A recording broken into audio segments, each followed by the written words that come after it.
my story.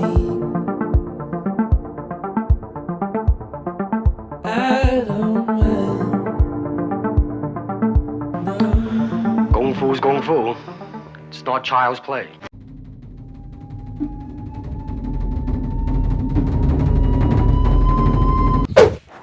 Vidéo number 2. Aujourd'hui, on va parler de Bruce Lee et du mystère qui entoure sa mort. La thèse officielle, c'est un œdème cérébral provoqué par l'absorption d'un médicament dû à une réaction allergique. C'était pas très français, mais c'est pas grave. Pour les besoins de la vidéo, j'ai étudié deux pistes, une un peu complotiste, légèrement complotiste sur les bords, mais avec des éléments assez concordants et assez flippants, je dois dire. C'est bien. La deuxième est une théorie beaucoup plus scientifique. Mais tu vas me dire, mais pourquoi on s'intéresse pas à la cause officielle? Pourquoi? Eh bien que la cause officielle soit la cause officielle, elle a été récemment débunkée par bon nombre de scientifiques. On y reviendra dessus en fin de vidéo. Mais pour que tu comprennes bien pourquoi il y a beaucoup de théories complotistes autour de ça, il faut savoir deux choses.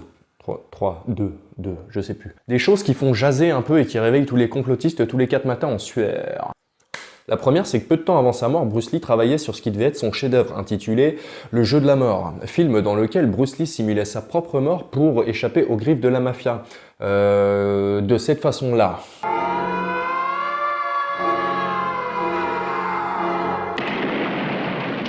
Coupé! Billy, qu'est-ce qu'il y a? Billy? Ça ne va pas? Qu'est-ce que tu as? Qu'est-ce qui s'est passé? Qu'est-ce qu'il a? Malheureusement, Bruce n'aura pas le temps de finir ce film puisqu'il mourra en 1973, 1973.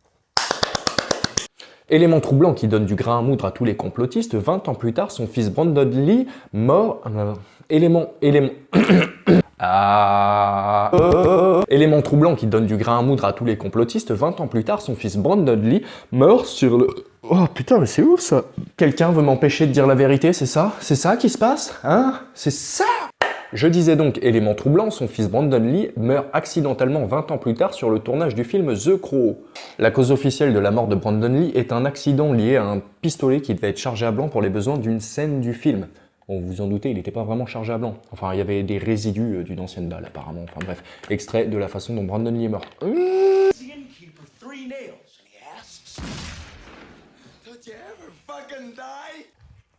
Voilà, déjà rien qu'avec ces éléments-là, on est en mesure de se poser pas mal de questions. Enfin, la mort, des fois, est plein de coïncidences, hein, tu vas me dire. C'est pas faux. Mais comme je suis un... Oh, c'était la transition la plus bizarre de l'histoire de l'humanité. Est-ce que mes lunettes sont encore dégueulasses? Je ferai ça seulement en montage, c'est triste.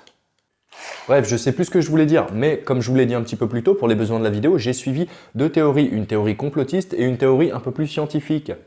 Ouais, c'est classe, parce que je suis un scientifique de l'amour. Bref, pour comprendre tout ça et les moultes théories, il faut comprendre déjà ce qu'était Bruce Lee et l'essence même du type. Et pour comprendre tout ça, il faut remonter dans le temps, une nouvelle fois. Donc on va faire un petit voyage, toi et moi, tout de suite, maintenant.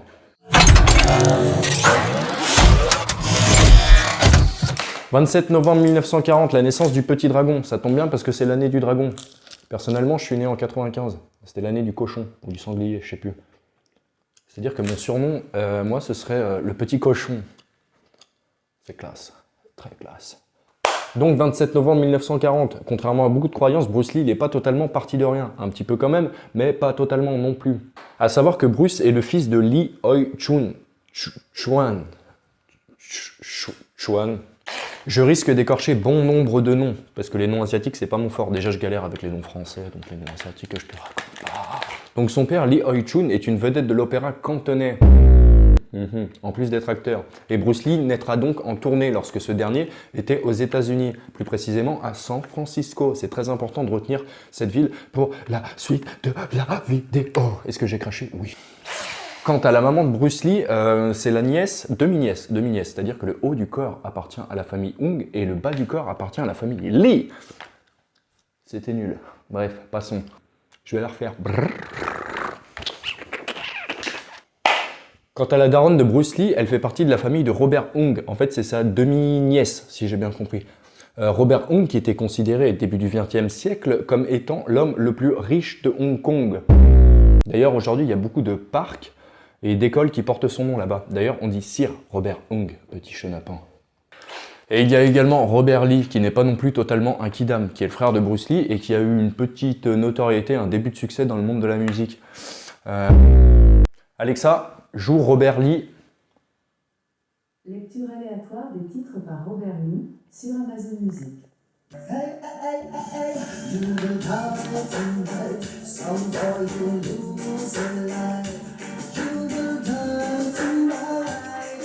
Voilà, donc on dirait un petit peu le Sean Paul chinois, je vous l'accorde. Mais c'est stylé quand même, c'est stylé, c'est stylé.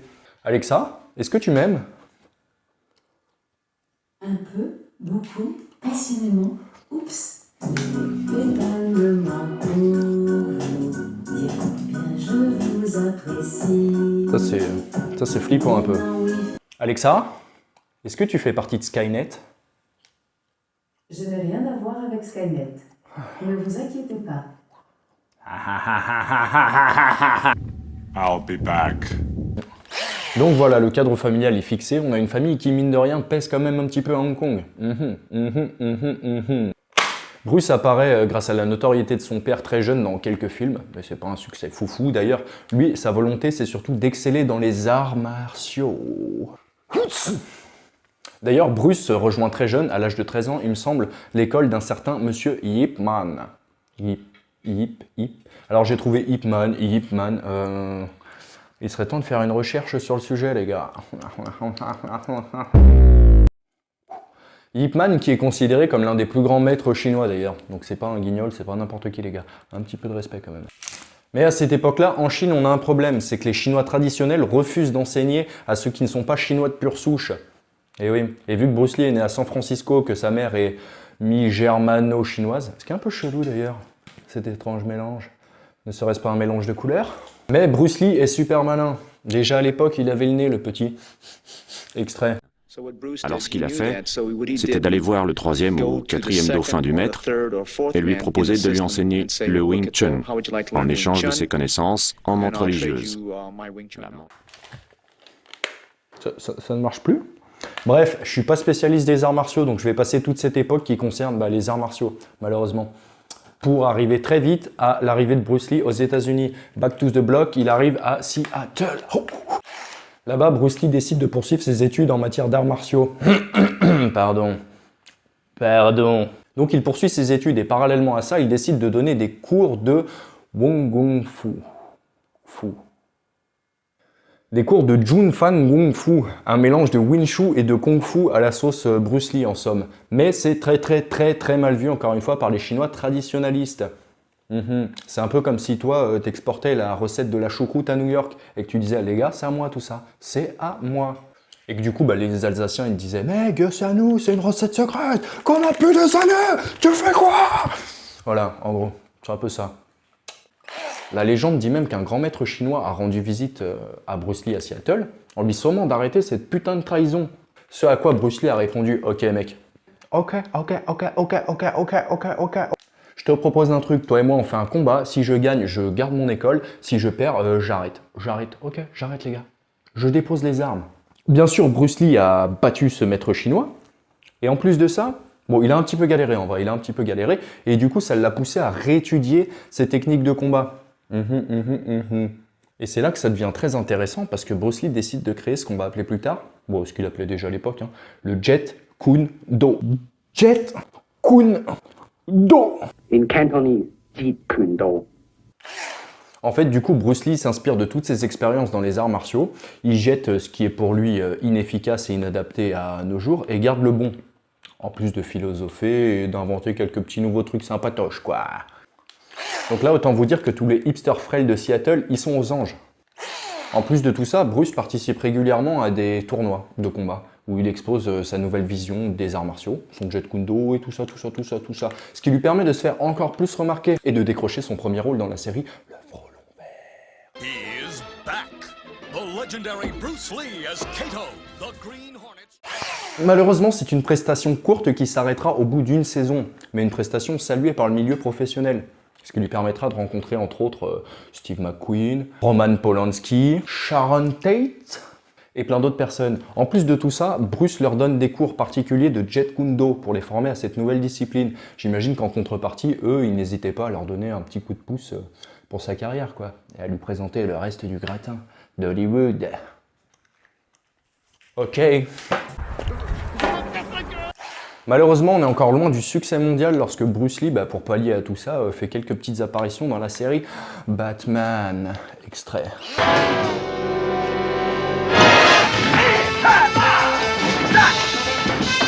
What do we have here? A photo finish? Mais les mois passent et Bruce se rend compte très vite que ça va être compliqué de faire carrière à Hollywood, pour la raison simple que c'est très compliqué à l'époque pour un Asiatique de faire carrière aux États-Unis. Et oui. Hollywood sure as heck hasn't. You better believe it, man. I mean, it's always that pigtail and bouncing around, chop chop, you know, with the eyes slant and all that.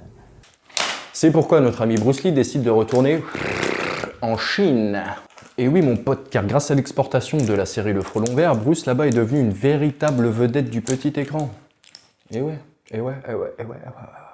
Notoriété qui le conduira très vite à son premier gros rôle dans le film chinois Big Boss. S'en suivra ensuite un autre gros rôle dans La Fureur de vaincre, qui sera couronné de succès, en Asie du moins.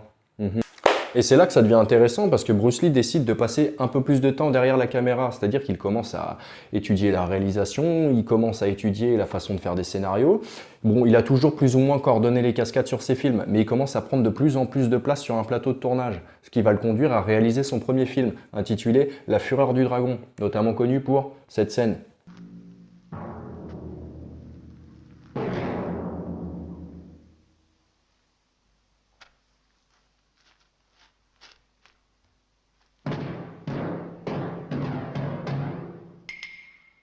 Outre le fait que cette scène soit considérée comme l'une des plus grandes scènes de castagne de l'histoire du cinéma, il faut savoir que le film, initialement, il a coûté 130 000 $.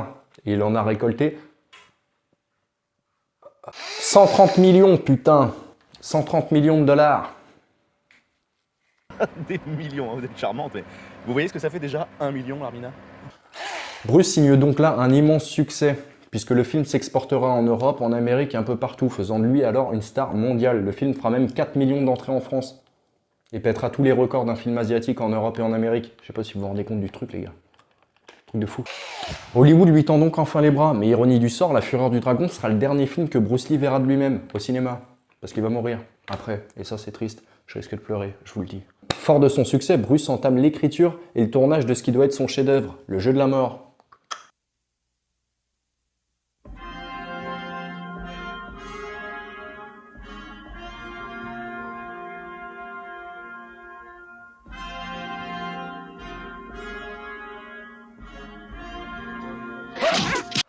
Mais Bruce met malheureusement en pause ce tournage pour aller tourner Opération Dragon, première coproduction entre Hollywood et Hong Kong, qui signera encore une fois un beau succès, succès que Bruce n'aura malheureusement pas la chance de voir de ses yeux. Parce qu'il est mort. Je l'ai dit, déjà, tout à l'heure, t'avais qu'à suivre. Coquin, va. Bref, Opération Dragon est dans la boîte, Bruce peut retourner vaguer à ses occupations et finir l'écriture et le tournage de Le Jeu de la Mort. Malheureusement, il n'en sera rien, parce que le 20 juillet 1973, par une chaude soirée, le petit dragon rend l'âme. Bruce Lee, alors au sommet de la gloire, il est mort quoi. Oui. Mais la question est la suivante, de quoi est-il mort? Eh oui, c'est le thème de la vidéo mon vieux. Voilà pour ce qui était de l'histoire de Bruce Lee, c'était très vulgarisé et très bref. J'aurais pu faire un truc très long, mais c'est pas le thème de la vidéo. Nous, ce qui nous intéresse, c'est les causes de la mort et les théories complotistes. Oui. Donc tout de suite, la suite.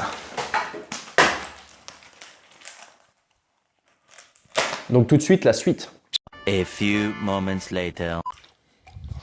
Partie number 2. Alors concernant toutes les théories complotistes autour de la mort de Bruce Lee, il faut savoir que ça ne découle pas de rien. Et ouais. Déjà, il faut savoir que le premier communiqué de presse annonçant la mort de Bruce Lee, il annonçait que Bruce Lee avait été retrouvé mort dans sa villa, après s'être battu contre une dizaine de bandits. Le petit dragon s'était éteint dans son lit, à son chevet femme et enfant. MDR. Déjà, on sait tous que Bruce Lee les aurait éclatés, les gars. Alors ne prenez pas pour des billes. Autant vous dire que ce communiqué de presse, il explosera en un rien de temps, en fait. Lorsqu'on apprendra que Bruce Lee n'a pas été retrouvé mort chez lui, mais chez l'actrice Betty Ting Pei. Ouais, je l'ai bien dit. Alors normalement, là, t'es censé te dire, mais qui est Betty Ting Pei? Alors Betty Ting Pei, c'est elle. Ensuite, Betty Ting-Pei, outre le fait d'être une jeune actrice en devenir, elle était également la maîtresse de Bruce Lee. Comprenant donc que l'image de sa poule aux œufs d'or était en péril, Raymond Cho, c'est lui, Raymond Cho, il décide de monter toute cette mascarade. Donc oui, c'est un petit peu sa faute si y a autant de théories complotistes autour de la mort de Bruce Lee, hein. Faut pas se mentir, les gars. Ah ouais? C'est ta faute, Raymond. Tu mens. Mascarade qui donnera donc naissance à moult théories fortement alimentées par le fait qu'il y a eu une autopsie, 2 autopsies, 3 autopsies, plein d'autopsies en fait, plein. Il y a aussi ce truc étrange concernant le docteur qui est venu porter secours à Bruce Lee. Ce mec, il décide de l'envoyer au Queen Hotel Hospital. Queen Hotel? Hôtel? T'as cru que c'était un hôtel? Bah peut-être un hôtel pour les morts. Ouais, c'est pas faux. Il y a aussi ce truc étrange concernant le docteur qui est venu porter secours à Bruce Lee ce soir-là. Il prend la décision de l'envoyer au Queen Elizabeth Hospital, un hôpital qui était sacrément loin du domicile où il a été retrouvé, alors qu'il y avait un hôpital beaucoup plus près. Ça, c'est un peu chelou, je l'avoue. Théorie également alimentée par la déclaration de William Chung, qui déclara que Bruce Lee lui avait passé un appel quelques jours avant sa mort, pour lui déclarer qu'il se sentait menacé. Oui, allô, c'est moi, Bruce, je me sens un petit peu menacé. Ce qui était un petit peu le cas, puisque quelques semaines avant sa mort, Bruce Lee, lors d'une remise de prix dans son ancienne école, s'est littéralement jeté par terre après qu'une porte ait claqué. Ouais, chelou. Chelou, je t'ai dit. Il ira même dire au prêtre de l'école qu'il avait un putain de gun dans son sac. Eh ouais. Voilà, donc ce que je viens de vous dire là, ce sont des faits. Faits qui ont grandement alimenté toutes les théories par la suite. D'ailleurs, la pression a été tellement forte à la suite de ça que le gouvernement de Hong Kong a décidé de réouvrir l'enquête en septembre 1973. Soit 2 mois quoi, après la mort de Bruce Lee. Hein. Le mec était déjà enterré. Je tiens à le dire, les gars. Je tiens à le dire. Bon, après moult études, l'un des premiers rapports conclura à une overdose d'hashish. Voilà. Bon, rapport très vite défoncé, puisque moult experts diront qu'une overdose d'hashish, c'est impossible, les gars. Et ouais. Sinon, Snoop Dogg, il serait plus là, les gars, depuis très longtemps. Is he inhaling? Yeah, no. Et d'ailleurs, cette thèse mettra un sacré bourbier entre la famille de Bruce Lee et les assurances, puisque Bruce avait déclaré quelque temps avant ne pas consommer de drogue. Il a menti. Oh, on t'en veut pas, Bruce Lee. Hein. Tu sais, qui n'a jamais fumé un petit pétard de temps en temps. Ouais. Bref, une fois la théorie de l'overdose de hashish complètement défoncée par moult experts, Hong Kong, ils sont en PLS. Du coup, ils décident de faire appel à un médecin légiste officiel de Scotland Yard, avec apparemment à son actif plus de 90 000 autopsies. Ça fait beaucoup de morts. Et ce même médecin-là, il conclura un œdème cérébral provoqué par la prise d'un médicament, nommé Equagesic. Et il déclara même que le cerveau de Bruce Lee était aussi gonflé qu'une éponge. Ouais. Je tiens à dire que cette vidéo n'est pas sponsorisée par les éponges W5 qui sont géniales. Avec cette petite surface là, ça te permet de gratouiller comme un foufou toutes les tâches qui ne partent pas. Mais ce n'est pas un sponsoring. L'éponge Scrunch de Vileda comporte 4 avantages en une seule éponge. Choisissez Vileda. En effet, cette théorie tient plutôt en place puisque quelques heures avant sa mort, Bruce avait confié à Betty qu'il souffrait de maux de tête. Il avait donc décidé d'aller se reposer dans la chambre de Betty afin de dormir et de récupérer, quoi. Pourquoi vous avez les idées mal placées tout le temps comme ça? C'est pas possible, ça. Betty lui aurait ensuite apporté un Equagesic pour passer ses maux de tête. Quelques heures plus tard, Betty n'arrivera jamais à le réveiller. Betty, affolée, contactera en premier le producteur de Bruce Lee, Raymond Cho. Ce dernier arrivera donc sur les lieux et contactera le médecin de Betty, chose encore étrange, puisque Bruce était suivi par un professionnel pour une crise d'épilepsie survenue quelques mois plus tôt. Mais il préféra appeler le médecin de Betty.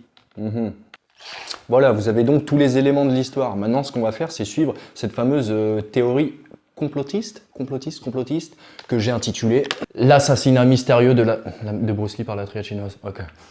L'assassinat mystérieux de Bruce Lee par la triade chinoise. Putain, ça claque, on dirait le titre d'un film.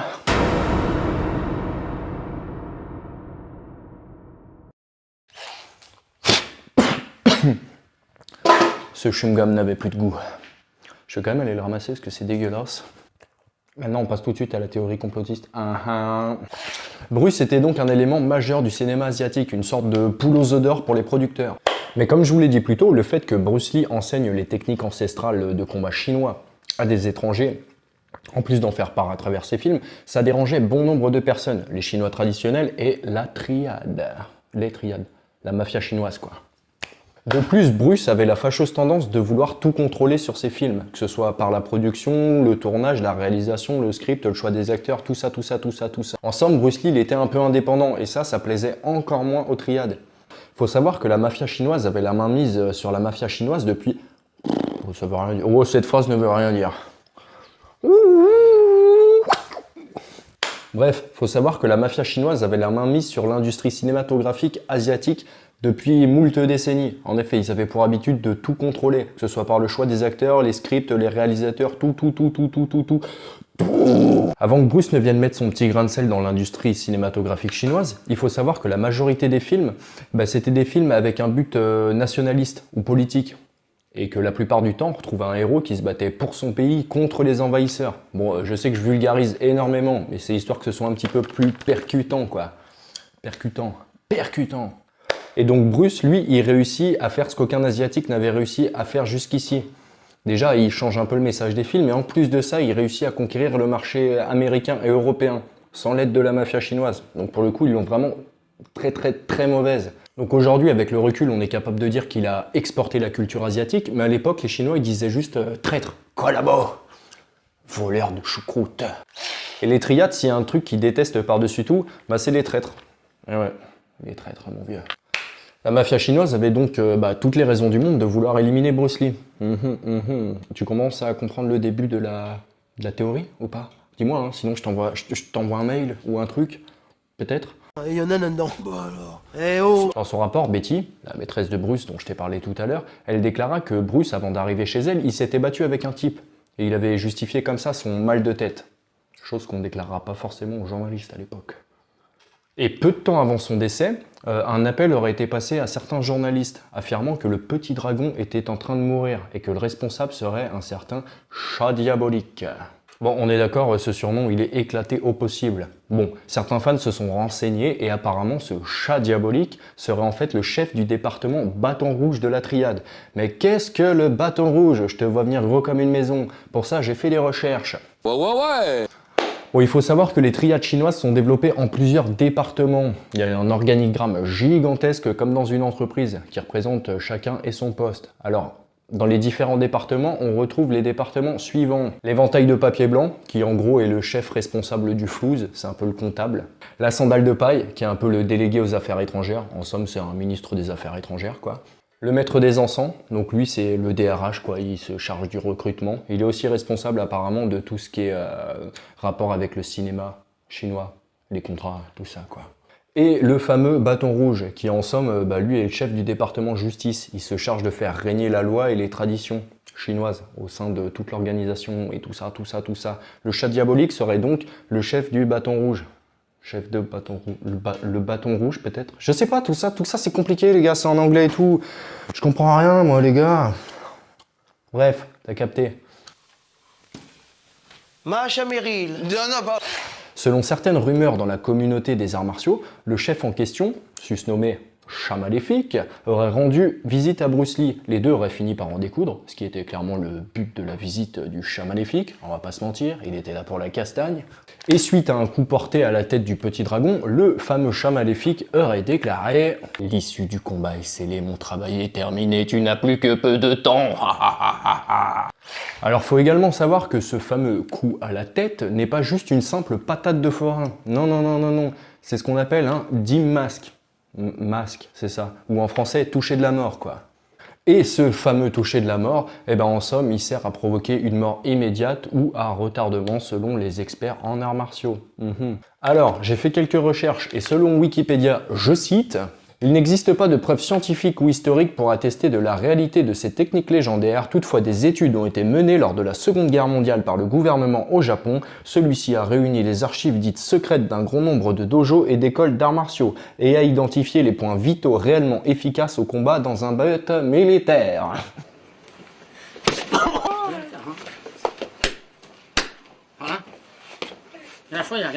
Ready?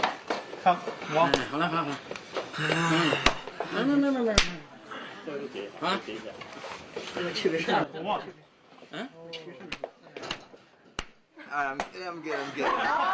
Voilà, donc le dim mask, on y croit ou on n'y croit pas. J'ai vu pas mal d'ouvrages et de sites sur la question, donc j'accorde le bénéfice du doute à cette technique dite ancestrale.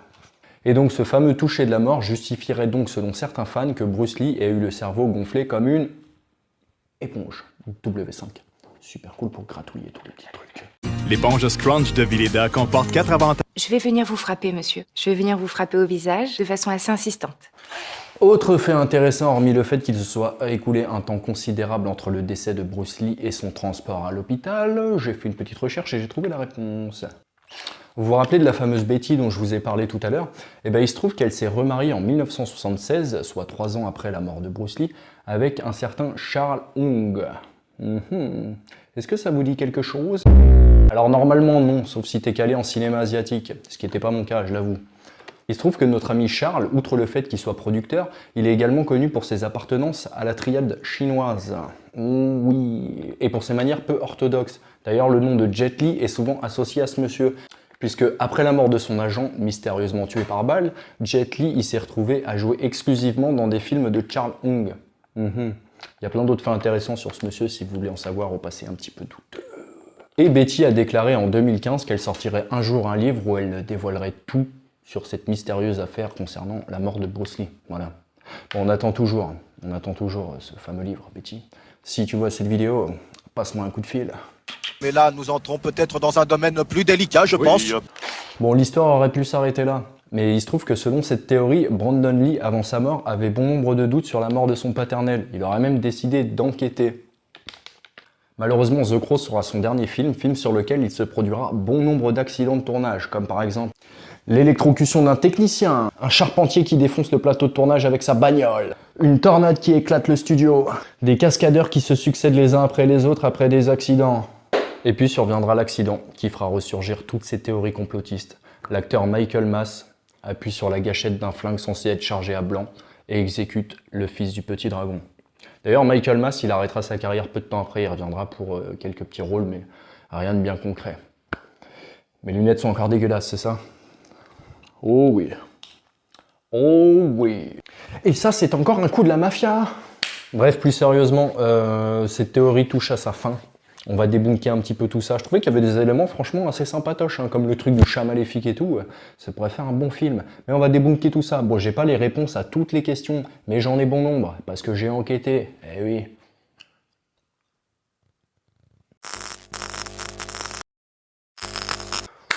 Alors déjà, il faut savoir que lorsque le producteur de Bruce Lee, Raymond Shaw, reçoit l'appel de Betty, son premier réflexe, c'est de sauter dans sa voiture, ce qui est largement compréhensible. Hein. Ta pouleuse d'or en train de crever, tu vas pas faire des trucs, quoi.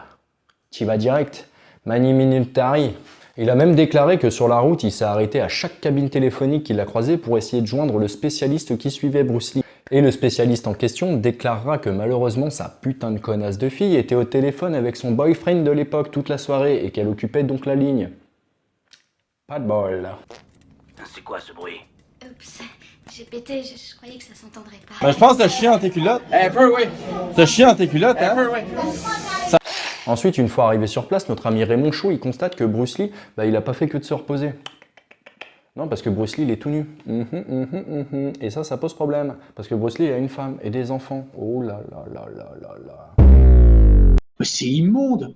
Alors Raymond Shaw, conscient qu'il y aura forcément des fuites, il décide de rhabiller Bruce Lee et de prévenir le médecin de Betty pour le coup, puisque le spécialiste, il répond pas, vu qu'il y a la connasse de fille qui est toujours au téléphone avec son boyfriend, quoi. Bon, concernant tout le laps de temps qui s'est écoulé entre le décès de Bruce Lee et son envoi à l'hôpital pour constater sa mort, le médecin il a déclaré que malgré 10 minutes de massage cardiaque, Bruce Lee était mort, quoi. Et que le temps n'était plus un facteur à prendre en compte. Bon, j'imagine que là, le producteur, il s'est dit on va effacer toutes les traces, histoire d'être bien clean et de bien pouvoir mentir à la presse. De toute façon, t'inquiète, ça se verra pas, je gère. Du coup, Raymond, histoire de bien noyer le poisson encore une fois, il décide d'envoyer Bruce Lee à un hôpital loin du domicile de Betty. Histoire qu'on se dise pas, putain, il était peut-être là, quoi. Eh oui, malin le lynx. Bon, concernant le fait que Bruce se sentait un petit peu menacé, pour ça, si tu te souviens bien en début de vidéo, je t'ai dit qu'une certaine Sharon Tate assistait au cours de Bruce Lee. Sharon Tate? Cette Sharon Tate, à l'époque, c'était une jeune actrice montante. C'était aussi la femme de Roman Polanski. Et en plus de participer au cours de Bruce Lee, c'était également son ami. Malheureusement, Sharon Tate, elle s'est fait assassiner chez elle un soir, alors qu'elle était enceinte de 8 mois, par les petites putes de la secte de Charles Manson.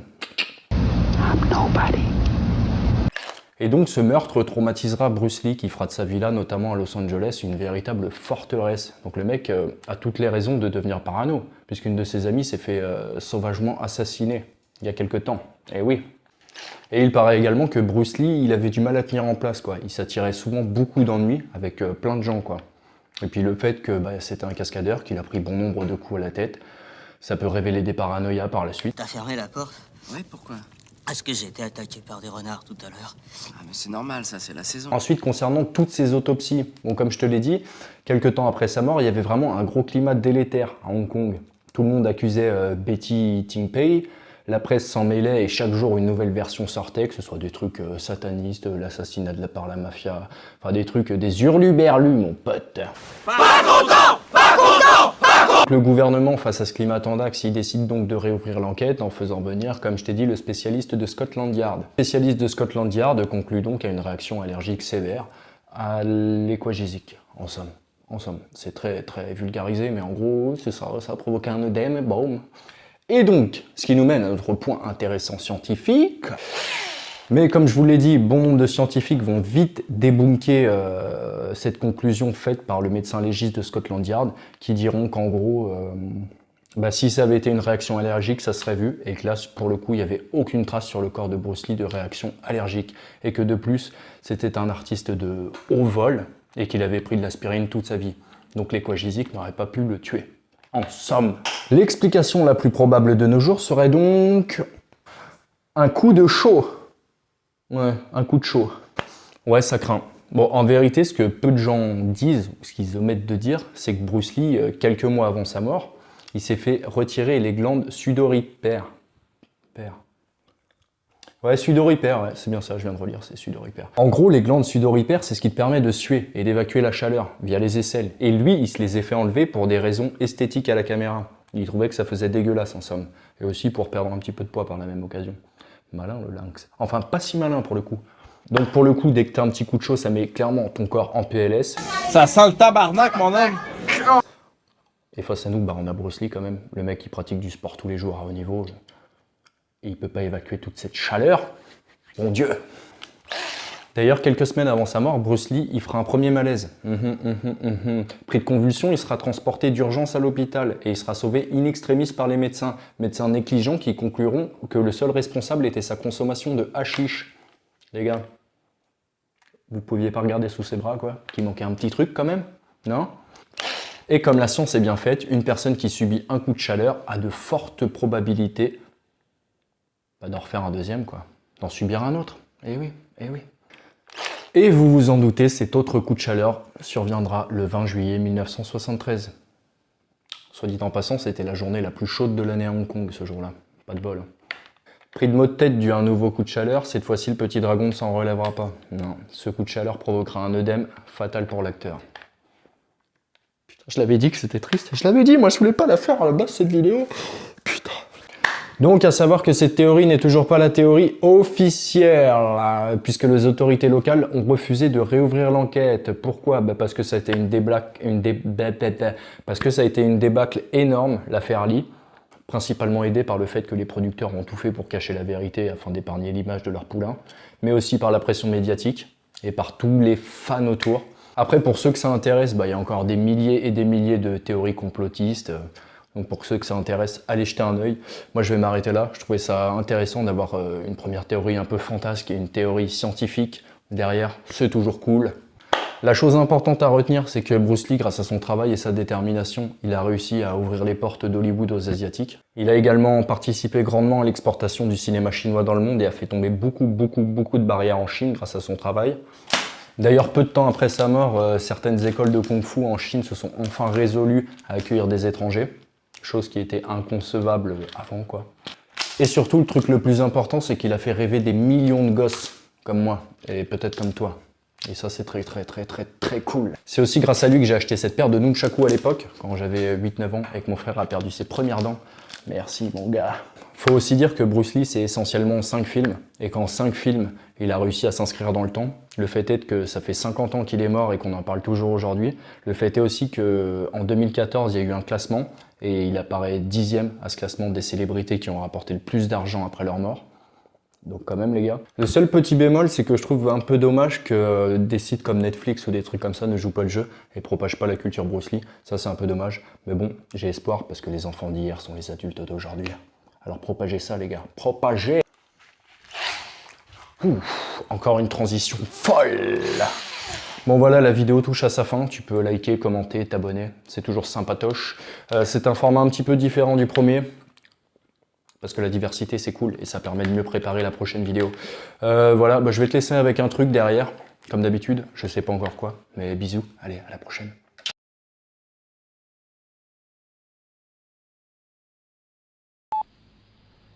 Bruce Lee, regardez bien la caméra. Vous allez nous dire votre nom, votre âge et votre lieu de naissance. Eh bien, je m'appelle Lee, Bruce Lee. J'ai vu le jour à San Francisco en 1940, ce qui me fait 24 ans. Et vous avez travaillé dans le cinéma à Hong Kong? Oui, j'ai commencé à l'âge de 6 ans. Quand avez-vous quitté Hong Kong? En 59, ce qui fait que j'avais 19 ans. Oui. Bon, regardez bien vers moi, Bruce. On m'a dit que votre femme vient d'avoir un garçon? Oui. Et vous avez un peu de sommeil en retard? 3 nuits de retard. Vous êtes allé à l'université aux États-Unis? Oui. Qu'est-ce que vous avez étudié? La philosophie. Et c'est Bruce Lee numéro 2, première. Regardez la caméra, Bruce. Fixez-la bien. Maintenant, tournez la tête de ce côté. Ne bougez plus. Maintenant, votre profil. Oui, tournez la tête. Merci. Maintenant, tournez la tête de l'autre côté. Là, ne bougez plus. De 3/4, s'il vous plaît. Faites de nouveau face à la caméra. Hein? Bien. Maintenant, on va reculer la caméra. Vous voulez nous faire une petite démonstration de Kung-Fu? Oui, c'est difficile sans adversaire, mais je vais faire de mon mieux. Ah, attendez, on va vous trouver quelqu'un parmi nous. Charlie! Oui, ce serait mieux. Charlie, tu as le physique qu'il faut. Un accident est toujours possible, mais rassurez-vous. Il y a différentes façons d'attaquer. Tout dépend de l'endroit que vous visez. Et aussi de l'arme que vous voulez employer. Pour les yeux, il faut employer les doigts. N'ayez pas peur, je fais attention. Pour les yeux. Ou un coup direct au visage. Ça part de ce point. Et on frappe. Une seconde. On va déplacer la caméra pour mieux suivre la démonstration. Oui, voilà. Mets-toi comme ça, Charlie. Les doigts pour les yeux. Il y a le poignet. Il y a le poignet suivi du coup par en dessous. Oh, bien sûr, on utilise les jambes. Coup direct au corps. Ou à la tête comme ça. Ou, si je peux me reculer un petit peu, on lui fait sauter la tête et on se replace. Très bien. Vous pouviez avoir peur. Mais non, il n'a pas peur, regardez-le. Bon, maintenant, voulez-vous nous montrer comment un adepte du Kung-Fu s'efforce de tout régler froidement plutôt que de se laisser entraîner par toute une série d'inconvénients? Le sang. Et d'accord. Merci. Et c'est Bruce Lee numéro 2, deuxième. Maintenant, Bruce, pour mieux suivre la démonstration, il faut considérer que votre adversaire, c'est cette caméra. Merci, Bruce Lee.